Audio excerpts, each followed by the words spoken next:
আগের ভিডিওটা দেখলে তোমরা বুঝতে পারবে যে বাড়ি যাব বলেও কিন্তু যাওয়া হয়নি। এই মা আমাদের আটকে দিয়েছিল, আর মা আমাদের আটকে দেওয়ার জন্যই আমরা রয়ে গেছিলাম। কিন্তু আজকে আমাদের বাড়ি যেতেই হবে, কারণ মাও বুঝতে পারছে যে না, সত্যি মন খারাপ হয়ে যাচ্ছে। কুহুর পাপা কুহুকে কতদিন দেখতে পায়নি, আর কুহুর পাপাও ফোন করে করে বলছে কবে আসবে কবে আসবে।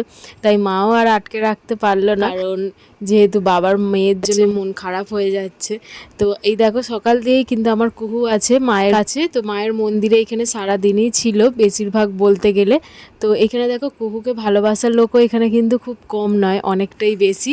আর এইখানে আমরা মন্দিরের কাছে আমরা সবাই মিলে বসেছিলাম বেলার দিকটা। আমার মা, আমার দিদি, আমার পিপি সবাই মিলে একটু ফটো তুলছিলাম মায়ের সাথে, আমার মেয়েকে নিয়ে সবাই মিলে।